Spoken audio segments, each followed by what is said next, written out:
తరుణ్ లావణ్య కేసులో మరో ట్విస్ట్. లావణ్య తండ్రిపై గుండాలు దాడి చేసినట్టుగా తెలుస్తోంది. ఇక రాజ్ తరుణ్ శేఖర్ భాషపై కేసు పెట్టింది లావణ్య. ఈ నేపథ్యంలోనే ఇద్దరిపై కూడా ఎఫ్ఐఆర్ నమోదు చేశారు నార్సింగి పోలీసులు. మరోవైపు కోకాపేటలోని విల్లాలో జూన్లో దాడి జరిగిన సంగతి తెలిసిందే. అప్పట్లోనే లావణ్య పేరెంట్స్ ఫిర్యాదు చేశారు. ఇన్నాళ్ళు కేసు నమోదు చేయని పోలీసులు ఇప్పుడు తాజాగా ఉన్నతాధికారులకు ఫిర్యాదు చేసింది లావణ్య. దీంతో ఒకసారిగా ఈ వ్యవహారంలో కొత్త మలుపు తీసుకుంది. దాంతో రాజ్ తరుణ్ శేఖర్ భాషపై కేసు నమోదైంది.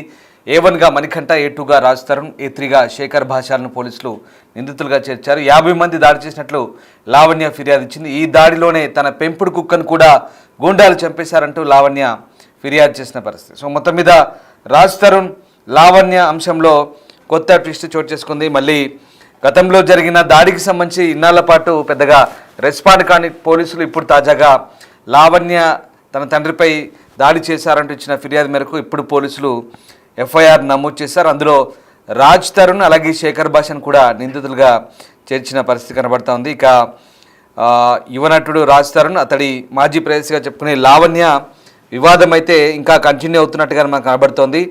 ఇక రాజ్ తరుణ్ ఉంటున్న ఇంటిని ఆమె వదిలి వెళ్ళాలంటూ అప్పట్లో రాజ్ తరుణ్ తల్లిదండ్రులు లావణ్య ఉంటున్న ఇంటి ముందు వాగ్వాదాన్ని దిగిన సంగతి తెలిసిందే. ఇల్లు తమదంటూ రాజ్ పేరెంట్స్ వెళ్తే ఇక్కడ ఏ ఇల్లు లేదంటూ వారిని లావణ్య బయటికి పంపించినట్లుగా ఆరోపణలు వచ్చాయి. దీంతో రాజ్ తరుణ్ పేరెంట్స్ ఆ ఇంటి ముందు ధర్నాకు దిగారు. ఇదంతా కూడా అందరూ చూసిన విషయమే. ఇక రాజ్ తరుణ్ తాను కలిసి ఆ ఇల్లు కొన్నామని అప్పుడు 70 లక్షలు రాజ్ తరుణ్కి ఇచ్చినట్లు లావణ్య మీడియా ముందు ఆవేదన చెందింది. 11 ఏళ్ళు రాజ్ తరుణ్ తనతో లివ్ ఇన్ రిలేషన్లో ఉన్నాడని, తనతో ఉంటాడని, తన జీవితం మొత్తం అతనికే సమర్పించానని, తన వద్ద ఉన్న డబ్బులు కూడా అతనికే ఇచ్చానని, కానీ తన పేరెంట్స్ వచ్చి ఇల్లు తమదని అంటున్నారంటూ ఇక తనకు ఆ ఇంట్లో హక్కు ఉందంటూ, అంటే రాజ్ తరుణ్కి ఎంత హక్కు ఉందో తనకు కూడా అంతే హక్కు ఉందంటూ లావణ్య చెప్పుకొచ్చింది. అప్పుడు ఆ విషయం ఇంకా ఆ సందర్భంలో తన తండ్రిపై దాడి చేశారంటూ కూడా లావణ్య ఫిర్యాదు ఇచ్చింది. అప్పుడు పోలీసులు పెద్దగా దానిపై దృష్టి సారించారు. కానీ తాజాగా ఇప్పుడు తన తండ్రిపై దాడికి సంబంధించి లావణ్య ఇచ్చిన ఫిర్యాదు మేరకు పోలీసులు స్పందించినట్టుగా అర్థమవుతుంది. మొత్తం 50 మంది దాడి చేసినట్టుగా లావణ్య ఆ ఫిర్యాదులో పేర్కొన్నారు. సో ఇది ఆ కోకాపేట విల్లా ఇష్యూ అది. సో ఇప్పుడు ఎఫ్ఐఆర్ నమోదు చేశారు నార్సింగి పోలీసులు. ఇది జూన్లో జరిగిన దాడికి సంబంధించిన విషయం. సో అప్పట్లో లావణ్య అలాగే ఆమె పేరెంట్స్ ఫిర్యాదు చేసినప్పటికీ ఇన్నాళ్ళు కేసు పెట్టని పోలీసులు ఇప్పుడు దానిపై దృష్టి సారించినట్టుగా అర్థమవుతుంది. ఉన్నతాధికారులకు లావణ్య ఫిర్యాదు చేసింది. దీంతో రాజ్ తరుణ్ శేఖర్ భాషలపై కేసు నమోదైంది. A1గా మణికంఠ, A2గా రాజ్ తరుణ్, A3గా శేఖర్ భాష ఉన్నారు. సో ఓవరాల్గా 50 మందిపై ఇచ్చిన కంప్లైంట్ నేపథ్యంలో ఇప్పుడైతే A2గా అందులో రాజ్ తరుణ్ ఉన్నారు. సో ఓవరాల్గా కొన్ని సెక్షన్లు పెట్టారు. ఒకసారి ఆ సెక్షన్లు కూడా మీకు చదివి వినిపిస్తాను. First information report under section 173/176 BNSS కింద ఈ కేసు నంబరు. సో ఎలాంటి కేసులు పెట్టారంటే యాక్షన్ సెక్షన్స్ 109, 329/4, 325, 303/2 అలాగే రెడ్ విత్ 3/5 BNS కింద సెక్షన్స్ పెట్టారు. ఇక్కడ 109 అంటే డైరెక్ట్ హత్యాయత్నం కిందే నమోదైంది. అలాగే చాలా దాదాపుగా 4-5 సెక్షన్లు పెట్టినట్టుగా మనకి ఇక్కడ అర్థమవుతుంది. సో వాళ్ళ మీద ట్రెస్ పాసింగ్ చేశారు, దాడికి పాల్పడ్డట్టుగా మనకి ఇక్కడ అర్థమవుతుంది. రాజ్ తరుణ్ నిడమర్తి అందులో ఆయన పేరు మీద పెట్టారు. అలాగే రాజ్ తరుణ్ ఇక్కడ A2గా చేర్చినట్టుగా మనకు అర్థమవుతుంది. సో ఓవరాల్గా లావణ్య వ్యవహారం అయితే ఇంకా ఇప్పట్లో ముగిసేలా లేదు. కొద్ది రోజుల పాటు డైలీ సీరియల్ ఎపిసోడ్లో సాగిన ఆ వ్యవహారం కొద్ది రోజులుగా వాళ్ళకి సంబంధించిన వార్తలు కానీ ఎక్కడా ఊసు లేదు. కానీ ఇప్పుడు మళ్ళీ స్టార్ట్ అవుతుందేమో అనిపిస్తుంది. మళ్ళీ తాజాగా లావణ్య ఇచ్చిన కేసును ఫిర్యాదు చేసినట్టుగా అనిపిస్తుంది. ఒకసారి ఆ పాత దృశ్యాలు మనం లావణ్య ఇంటి దగ్గర అప్పుడు జూన్లో జరిగిన ఆ విల్లా దగ్గర జరిగిన కోకాపేట విల్లా ఇష్యూస్ సంబంధించి దృశ్యాలు ఒకసారి చూద్దాం. అవి కొంచెం దూరం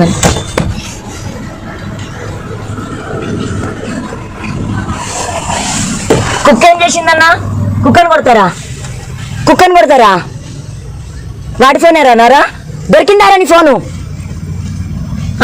కుక్కను కొడతారా?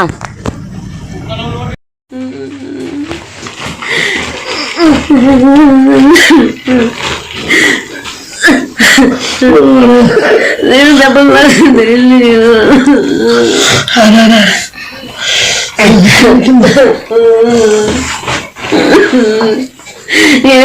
నక్షత్రం పుట్టినమ్మ మాకు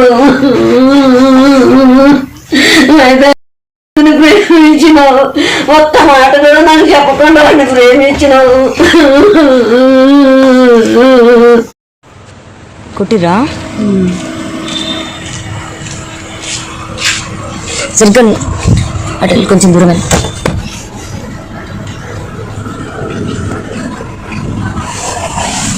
కుక్క ఏం చేసిందన్నా? కుక్కను కొడతారా? వాడి ఫోనేరా నారా? దొరికిందారా నీ ఫోను? కుక్కను కొడతారా?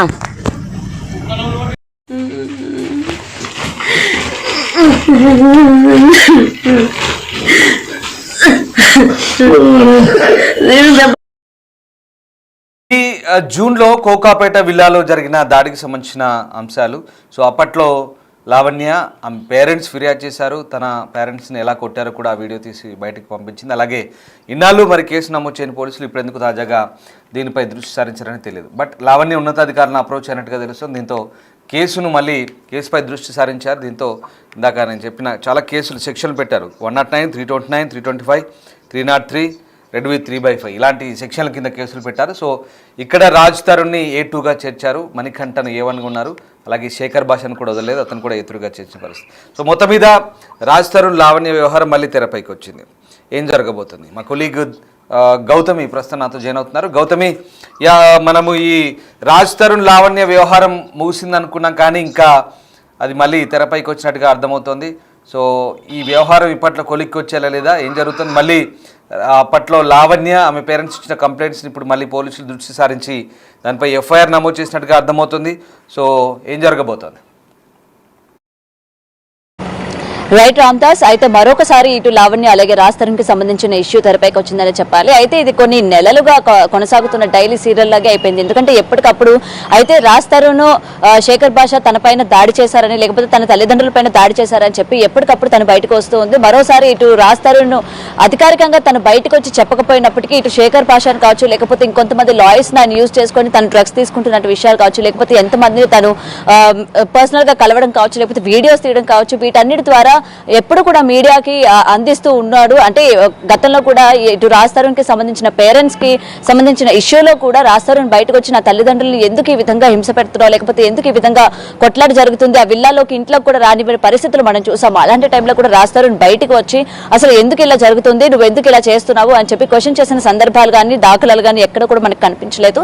సరే, ఇప్పటికైనా అదంతా కూడా ముగిసిపోయింది. ఒక కొలిక్కి వచ్చారు అటు రాజ్ తరుణ్ పేరెంట్స్ కావచ్చు, లేకపోతే ఇటు లావణ్యకి సంబంధించి పేరెంట్స్ కావచ్చు, అండ్ లావణ్య రాజ్ తరుణ్ కావచ్చు, వీళ్ళిద్దరి మధ్యన ఏదైనా జరిగి ఇద్దరు కూడా ఒక ఒప్పందానికి వచ్చి ఈ ఇష్యూ ఇక్కడికి ఆగిపోయింది అని అనుకుంటున్న టైంలోని ఈ రోజు మళ్ళీ ఒక విషయం అనేది తెరపైకి రావడం నిజంగా ఆశ్చర్యకరంగా ఉంది. ఎందుకంటే గతంలో జరిగిన దాడి ఏదైతే ఉందో తన తండ్రి పైన కొంతమంది దుండగులు వచ్చి దాడి చేశారు. ఆ దాడి కూడా ఇటు రాజ్ తరుణ్ అలాగే తన శేఖర్ భాష చాలా ఫ్రెండ్షిప్ గా చూసుకుంటూ ఉంటారు. ఎందుకంటే శేఖర్ భాష ఎటువంటి కీలక పాత్ర వహించారో మనం స్టార్టింగ్ నుండి కూడా చూస్తూ ఉన్నాం. సో ఈ దాడిలోని అతనికి కూడా పాత్ర ఉంది. ముఖ్యంగా A1 గా చేర్చిన మణికంఠ అన్న వ్యక్తికి కూడా ఇందులో పాత్ర ఉంది. సో వీళ్ళు ముగ్గురు కూడా కలిసి దాడి చేశారు ఆ విల్లా నుంచి పంపించడానికి బయటికి. సో మొత్తం ఇటు లావణ్యాన్ని తల్లిదండ్రులు కూడా బయటకు పంపించే ప్రయత్నంలో భాగంగానే ఈ దాడికి ప్రయత్నించారు అని చెప్పి కూడా ఆ రోజు తన పోలీసులకి ఫిర్యాదు ఇచ్చినప్పటికీ పోలీసులు ఏమాత్రం కూడా పట్టించుకునే పరిస్థితులు కనిపించాయి. ఎందుకంటే ఆ రోజు లావణ్య చెప్తుంది నిజమా అబద్ధమైంది, దాడికి సంబంధించి నిజంగా వాళ్ళు ఇటు రాజ్ తరుణ్ అలాగే శేఖర్ భాష నియమించిన వ్యక్తులా, లేకపోతే రాజ్ తరుణ్ వీళ్ళ చేత ఏమైనా వాళ్ళ పేరెంట్స్ ని కొట్టించే ప్రయత్నం ఏమైనా చేశాడా అనే దానిపైన ఒక నిర్ధారణ లేకపోవడం వల్ల పోలీసులు కేసు నమోదు చేయలేదా, లేకపోతే మనకెందుకు వచ్చిందిలే ఎప్పుడు కూడా సాగేదే కదా ఇది రొటీన్ అయిపోయింది అని చెప్పి ఈ కేసులన్నీ కూడా ఎప్పుడు వీళ్ళు పెట్టుకుంటూనే ఉంటారు. కానీ దీనికి ఒక కొలిక్కి రాని పరిస్థితి కనిపిస్తుందని పోలీసులు ఏమైనా లైట్ తీసుకున్నారా అన్న పరిస్థితుల్లోనే ఆ రోజు వదిలేయడం కూడా జరిగింది. మరి లావణ్య అక్కడతో ఆగకుండా ఉన్నతాధికారులకి అంటే పైన వాళ్ళకి వెళ్ళి ఇది దాడి జరిగింది, ఇది కావాలని చేస్తూ ఉన్నారు, ఏదైతే విల్లా మొత్తం కూడా ఇష్యూలో మనం చూసుకుంటే మెయిన్ కీలకంగా కనిపిస్తుంది విల్లా ఏదైతే ఉందో రాజ్ తరుణ్ స్టార్టింగ్ నుంచి కూడా ఇందులో ఇద్దరు డబ్బులు కూడా పెట్టుకోవడం జరిగింది, ఎక్కువ శాతం నేను హెల్ప్ చేయడం జరిగింది కాబట్టి ఇది నాకే సొంతం అన్నట్టు ఇది ఏదైతే కన్వర్జేషన్ నడుస్తూ ఉందో మొత్తం కూడా ఈ విల్లా చుట్టూ తిరుగుతుంది. కాబట్టి ఇప్పుడు కూడా దీనికి సంబంధించి ఆ ఇంట్లో నుంచి వాళ్ళని గెంటేయడానికి ముందుగా తన తండ్రి పైన దాడి చేశారు అని చెప్పి ఉన్నతాధికారులు సపోర్ట్ తీసుకొని ఈ రోజు వాళ్ళిద్దరి పైన కూడా కేసు నమోదు చేయడం కూడా జరిగింది. మరి ఇప్పటి వరకు కూడా కేసు పెట్టి పెట్టిన తర్వాత అధికారులు రాస్తారానికి ఫోన్ చేశారా లేదా, అటు సైడ్ రాస్తారాని స్పందన ఏ విధంగా ఉంది, లేకపోతే శేఖర్ భాష స్పందన ఏ విధంగా ఉంది దాదాపు అనేది- జూన్ లో జరిగింది ఇష్యూ. బట్ ఇప్పుడు పోలీసులు రెస్పాండ్ కావడానికి కారణం ఏంటి అంటే ప్రధానంగా అంటే ఆమె ఉన్నతాధికారులను అప్రోచ్ అయినట్టుగా అర్థమవుతుంది. దీంట్లో A2గా కూడా రాజధానిని చేర్చారు. అంటే పోలీసులు FIRలో ఇంతమంది దాదాపు 50 మంది మీద కంప్లైంట్ చేస్తే వీళ్ళని A1, A2, A3గా వరుసగా మణికంఠ, రాజ్ తరుణ్, శేఖర్ భాషాలను అయితే చేర్చారు. సో దీంతో రాజ్ తరుణ్ విషయంలో పోలీసులు కూడా సీరియస్గా రియాక్ట్ అయ్యారు అనుకోవచ్చా? సో అంటే ఇప్పటికీ అంటే ఇన్ని రోజుల తర్వాత ఎందుకు దృష్టి సారించినట్టు అసలు ఏం జరిగింది?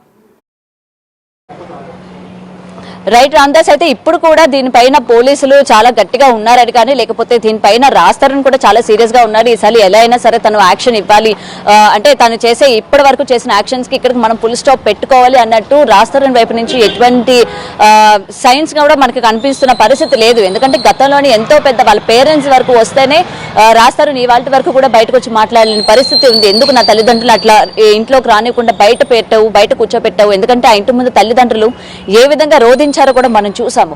అలాంటి పరిస్థితుల్లో కూడా నేనున్నాను, ఎందుకు ఇప్పుడు ఇంకా నా తల్లిదండ్రులు ఈ ఏజ్ లోని ఎందుకు ఈ విధంగా క్షోభ పడుతూ ఉన్నారు, ముఖ్యంగా లావణ్య వల్ల అని చెప్పి ఆ రోజు మాట్లాడలేదు. ఎందుకంటే తన మూవీ ప్రమోషన్స్ అయినప్పుడు కూడా తను బయటకు వచ్చి మాట్లాడిన రాస్తారు.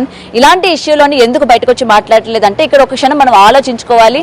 సో బేసిక్ గా ఇవన్నీ కూడా దృష్టిలో పెట్టుకునే లావణ్య ఈసారి ఎలా అయినా సరే విల్లాకి సంబంధించి ఒక కొలిక్కి రావాలి, రాస్తారుకి సంబంధించి పోలీసులు తగిన యాక్షన్ తీసుకోవాలి, తనని విచారించాలి. అండ్ విల్లాకి సంబంధించి కావచ్చు, అండ్ వీళ్ళిద్దరికి మధ్య ఉన్న రిలేషన్ ఏదైతే ఉందో దానికి సంబంధించి కావచ్చు, ఈసారి ఎలా అయినా సరే తాడో పేడో తేల్చుకునేదాకా నేను వదిలిపెట్టను అన్నట్టు ఇక్కడ మన లావణ్య చూస్తున్నాం. ఏ విధంగా తను ఇంకా పోరాటం అనుకోవచ్చు, ఎందుకంటే ఇన్ని నెలలుగా కూడా ఇంకా కొనసాగుతూనే ఉంది. కాబట్టి ఏదైనా సరే ఒక కొలిక్ వచ్చినంత వరకు నేను వదిలిపెట్టను అని ఏదైతే తను భీష్మించుకొని కూర్చుందో దానికి తగ్గట్టు ఆమె అడుగులు వేస్తున్న పరిస్థితి కూడా మనం ఇక చూస్తూ ఉన్నాము. ఇక వచ్చేసరికి శేఖర్ భాష, మరి ఇందులో శేఖర్ భాష హ్యాండ్ ఎంత వరకు ఉంది, స్టార్టింగ్ నుంచి కూడా రాస్తారు తనకి ఎంత స్నేహితుడు, అలాగే మగవాళ్ళకి ముఖ్యంగా ఎటువంటి అన్యాయం జరిగిన ఆడవాళ్ళ వల్ల నేను ముందుంటాను, అందులో నా ఫ్రెండ్కి ఈ విధంగా జరిగితే నేను లేకపోతే ఎలాగా అని చెప్పి తను బయట నుంచి ఎన్ని ప్రూఫ్స్ తను సేకరించి మీడియా ముఖంగా ప్రవేశపెట్టాడు కూడా ప్రత్యేకంగా చెప్పాల్సిన అవసరం లేదు. గౌతమి, అంటే శేఖర్ భాషని అలాగే రాజ్ తరుణ్ని మణికంఠని మరి FIRలో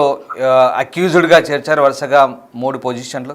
సో వాట్ నెక్స్ట్ ఏం జరగబోతుంది అంటే ఈ వ్యవహారంలో పోలీసులు కొంత సీరియస్గా తీసుకునే ఛాన్స్ ఉందా? సో లావణ్య ఫిర్యాదు మేరకు ఇప్పుడు ఈ ముగ్గురుపై ఏమైనా చర్యలు ఉంటే ఇప్పుడు 4-5 సెక్షన్లు పెట్టారు దాదాపుగా. సో ఎట్లాంటి పరిణామాలు ఉండబోతున్నాయంటే ఏం చెప్పొచ్చు? రైట్, ఈసారి అయితే గట్టిగానే పోలీసులు కాన్సన్ట్రేట్ చేసినట్టు కూడా కనిపిస్తుంది. ఎందుకంటే మనం ఆ సెక్షన్స్ కనుక చూసుకున్నట్లయితే BNX యాక్ట్ కింద కూడా కొన్ని సెక్షన్స్ కూడా నమోదవడం కూడా జరిగింది వీళ్ళ ముగ్గురు పైన ఈక్వల్ గా. సో వీళ్ళ ముగ్గురిని కూడా ఈసారి డెఫినెట్ గా పోలీసులు హాజరుపరచాలి. అండ్ పోలీసులు ఎటువంటి వీళ్ళు ఎక్స్ప్లెనేషన్ ఇచ్చుకుంటారు అన్న విషయాలపైన కూడా ఈసారి చాలా కాన్సన్ట్రేషన్ అండ్ చాలా గట్టిగా ఉన్నట్టు కూడా ఇక్కడ మనకి కనిపిస్తుంది. ఎందుకంటే ఇప్పుడు మళ్ళీ పోలీసులు కనుక ఇది విడిచిపెట్టినట్టయితే లావణ్య నెక్స్ట్ స్టెప్ ఏ విధంగా ఉంటుంది, ఈసారి తల్లిదండ్రులు దాడి చేశారు లేకపోతే రేపు పొద్దున తనపైన దాడి చేశారన్న చెప్పుకునే అవకాశాలు కూడా ఉంటాయి. పోలీసులు నేను ఎన్నిసార్లు వెళ్ళి ఫిర్యాదు చేసినా కూడా పోలీసులు పట్టించుకోని పరిస్థితి కనిపిస్తుంది. సో రాస్తారుని ఏమైనా పోలీసులు ఏమైనా కొన్నాడా, లేకపోతే పోలీసులు ఏమైనా రాస్తారునికి అలాగే శేఖర్ భాషకి ఏమైనా కొమ్ము కాస్తున్నారా అన్న విషయాలపైన కూడా చర్చ జరిగే అవకాశాలు ఉంటాయి. కాబట్టి డెఫినెట్ గా పోలీసులు అయితే తగిన యాక్షన్ తీసుకునే పరిస్థితులే కనిపిస్తున్నాయి. మరి దీనిపైన ఇటు రాస్తారుని ఏ విధంగా అప్రోచ్ అవుతారు అండ్ రాస్తారుని ఏ విధంగా అప్రోచ్ అవుతారు అన్న వివరాలు కూడా ఇంకా తెలియాల్సి ఉంది. అప్డేట్ గౌతమి. సో ఇది రాజ్ తరుణ్ విషయంలో పోలీసులు స్పందించడంతో ఒకసారిగా మళ్ళీ లావణ్య కేసు మళ్ళీ ఇప్పుడు తెరపైకి వచ్చింది. లావణ్య పేరెంట్స్ అలాగే లావణ్య ఇద్దరు కూడా ఆ జూన్లో కోకాపేట విల్ల దగ్గర జరిగిన ఇష్యూ అది. అప్పుడు దాదాపుగా 1.5 కోటి పెట్టుకున్నారు, ఇప్పుడు 12 కోట్లు అయింది. సో ఈ వ్యవహారంలో ఒకసారి ఇప్పుడు ఆ విల్ల దగ్గర కూడా కొంత హంగామా నడిచింది. అప్పుడు రాజ్ తరుణ్ పేరెంట్స్ వచ్చి ఆ ఇంట్లోంచి లావణ్యను అక్కడి నుంచి ఖాళీ చేయమని కోరినప్పుడు ఆమె వెళ్ళేందుకు సస్యమిరాంది. దీంతో అక్కడ కాస్త రాద్ధాంతం జరిగిన పరిస్థితి. సో అవన్నీ మనం జూన్లో జరిగిన అంశాలే. ఒకసారి ఈ విషయం గురించి ఒకసారి లావణ్యతోనే మాట్లాడే ప్రయత్నం చేద్దాం. ఆల్రెడీ మాట్లాడేందుకు ప్రయత్నించాం, అందుబాటులోకి రాలేదు. మళ్ళీ ఒకసారి లావణ్యతో మాట్లాడేందుకు ట్రై చేస్తాను. రైట్, ఒకసారి లావణ్యకు ఫోన్ కాల్ కనెక్ట్ చేస్తున్నాను. లావణ్య కనుక ఈ ఫోన్ ఎత్తితే ఖచ్చితంగా ఏం జరిగింది, ఇన్ని రోజుల తర్వాత పోలీసులు దీనిపై ఎందుకు దృష్టి సారించారు ఏంటని అడిగే ప్రయత్నం చేద్దాం. ఒకసారి లావణ్య గారు నమస్తే. రైట్, ఫోన్ కట్ చేశారు. రైట్, సో లావణ్య మళ్ళీ ఫోన్లో అందుబాటులోకి వస్తే కనుక ఖచ్చితంగా మాట్లాడించే ప్రయత్నం చేద్దాం. యా, సో ఓవరాల్గా ఇది లావణ్య ఇష్యూకి సంబంధించి ఇప్పుడు పోలీసులు ఎఫ్ఐఆర్ నమోదు చేశారు. ఎఫ్ఐఆర్లో ఈ ముగ్గురు పేర్లు అక్యూజ్డ్గా చేర్చారు. రాజ్ తరుణ్, శేఖర్ భాష, అలాగే మణికంఠ. ఈ ముగ్గురిని వరుసగా అక్యూజ్డ్ 1, 2, 3గా చేర్చారు. సో ఇన్ని రోజుల తర్వాత ఎందుకు పోలీసులు మళ్ళీ ఈ విషయంలో ఎందుకు దృష్టి సారించారనేది మాత్రం కాస్త ఆసక్తికరంగా మారుతుంది. సో లావణ్య ఉన్నతాధికారులను అప్రోచ్ అయినట్టుగా చెప్తున్నారు. సో తనపై, తన పేరెంట్స్పై జరిగిన దాడి విషయంలో పోలీసుల్ని మీరు ఎందుకు తాత్సారం చేస్తున్నారు, ఎందుకు మేము కంప్లైంట్ ఇచ్చినా తీసుకోవట్లేదనే అంశంపై కూడా కాస్త మేబీ ప్రెషర్ ఏమైనా పెట్టుండొచ్చు. లేదంటే ఎప్పుడో జూన్లో జరిగిన వ్యవహారం ఇప్పుడు మళ్ళీ దాని మీద ఎఫ్ఐఆర్ చేయడం ఎందుకు అనేది మాత్రం కాస్త కొంత ఆలోచించదగ్గ విషయం. బట్ ఇక్కడ కొన్ని సెక్షన్లు పెట్టారు. ప్రధానంగా ఈ ముగ్గురిపై 109, 329, అలాగే 325, 303 రెడ్ విత్ 3/5 BNS కింద కొన్ని సెక్షన్లు పెట్టడం జరిగింది. సో ఓవరాల్గా ప్రస్తుతం లావణ్య ఇష్యూలో మాత్రం చాలా ఖచ్చితంగా పోలీసులు అయితే వ్యవహరిస్తున్నట్టుగా ఇప్పుడు మనకు అర్థమవుతుంది. రైట్, ఒక్కసారి మళ్ళీ నేను ట్రై చేస్తాను లావణ్యకి. ఒకవేళ లావణ్య కనుక ఫోన్ లిఫ్ట్ చేస్తే కనుక ఖచ్చితంగా ఆమెతో మాట్లాడే ప్రయత్నం చేద్దాం. పోలీసులు ఎందుకు ఎన్ని రోజుల తర్వాత ఇప్పుడు ఆ వ్యవహారంపై సీరియస్ దృష్టి సారించారు, లావణ్య ఎలాంటి ప్రయత్నాలు చేసింది మాట్లాడదాం.